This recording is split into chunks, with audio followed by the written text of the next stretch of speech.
early Earth. And out of that came History of Man. Suddenly you were nobody.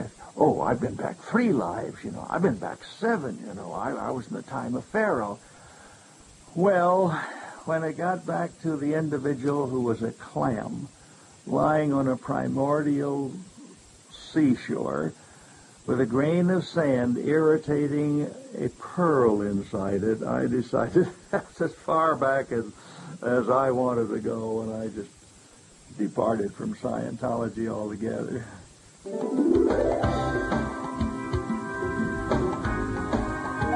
In late 1952, Hubbard came to London. He was still in financial trouble back home. A business partner had just issued a warrant for the return of $9,000 Hubbard had borrowed. To make money, he needed to go international. And here, instead of creditors, he found a new group of adoring fans. He was really flamboyant. I mean, he was full of life. I mean, he rode about on his Harley motorcycle, and we threw parties, and he would play his guitar and, just sing and put on his cowboy hat. And, I mean, he was just lots and lots of fun. We'd all get together, and then we would do various exercises, and we'd go out and see if just with thoughts we could knock off policemen's hats, or what kind of power did we have in terms of thinking and thought and energy and that sort of thing. I mean, it was great fun. I thought it would give me total control of my own life. I mean, it sounds ridiculous, doesn't it? But I mean, put in those terms, that's basically what Hubbard was saying. He was saying that you and everyone else, with the use of Scientology or Dianetics at that time, could become a god. And we were all, if you like, fallen gods. The next step was to create a church for his new gods. A writer friend called Lloyd Eschbach later recalled how, after a dinner in the late 1940s, Hubbard had said, "I'd like to start a religion. That's where the money is." Now, a few years later, the Church of Scientology was born. In America in particular, there were sound practical reasons. There are tax advantages, and there are advantages in the Constitution, which says that the government may not abridge the operations of a church. And I think that more than anything else, made him agree to using that vehicle, because it is, and it has indeed proved, to be very difficult for any government to abridge the activities of a church. Hubbard found the perfect cathedral for his church, St. Hill Manor, in East Grinstead in Sussex.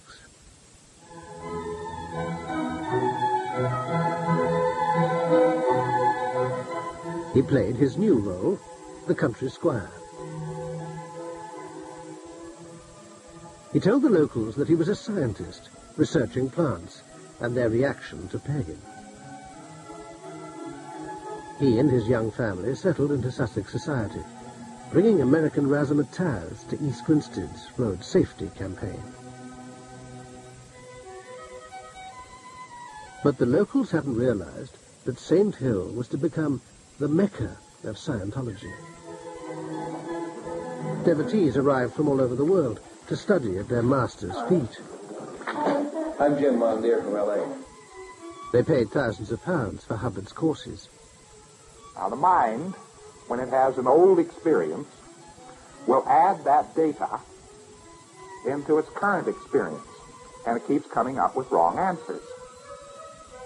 Virginia Downsborough was on the first St. Hill clearing course. Ron had such an amazing ability for making you feel that you were just so important to him and so valued. So many people wanted to do what he wanted to show him their best efforts, wanted to contribute, wanted to be part, It was, again, this, wait for me, let me come along with this wonderful game you're playing. Central to the game was Hubbard's E-meter, a form of lie detector which he claimed could electrically detect emotional charge. students spent hours, days, months, sometimes years, going over painful events, or engrams, in this or their past lives, trying to make the needle float. Proof that the engram was now cleared from their memories. That's it. Clear 386 Lee Echo. It's like nothing else in the world. It's really, I feel quite free. Hubbard had designed an ingenious commercial product. The more past lives, the more memories, the more engrams to be cleared, all in a complex series of expensive courses. Making money, I think, to Hubbard was paramount. He wasn't that interested in it for himself. He did have perks. He did have his cars, his motorbikes, his books, his good food, and things like that. And eventually he had his villas and he had his estates and so on. But the money that he wanted predominantly was for power. Hubbard wanted to create a worldwide army of Scientologists. Going clear was only the first step. After that, further courses could improve your IQ, improve your work, turn you into a Superman. The purpose of Scientology was to make the able more able, and he was always striving for that. And in everything he did, I think he was looking at that. Now, his idea was that if you could get every single person looking in the same direction, then you'd have a very powerful nation, you see.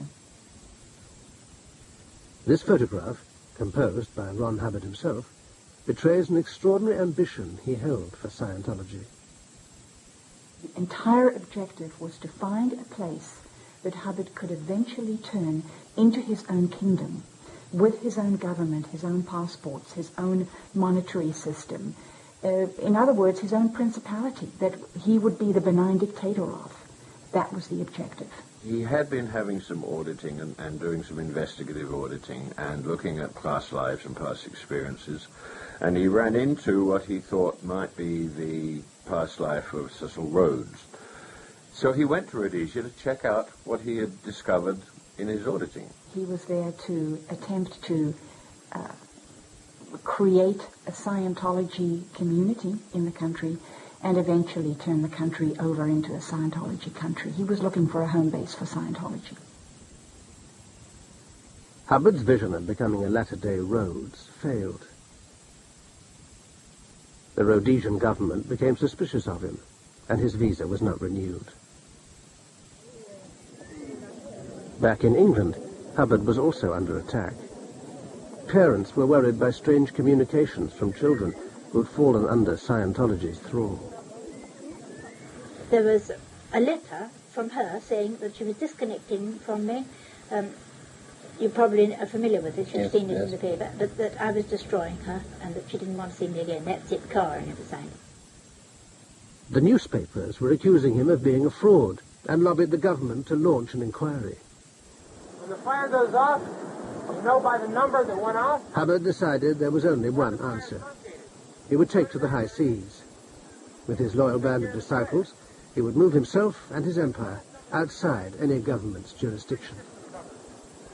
At one point, he turned around and said to us in a very sort of masterful way, in a very almost ambassadorial sort of way, he said, it's perfectly all right to step outside the law, because the law itself is aberrated.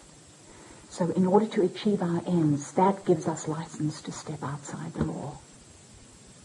Hubbard's followers were about to see the consequences of life beyond the law, as their Messiah became their dictator.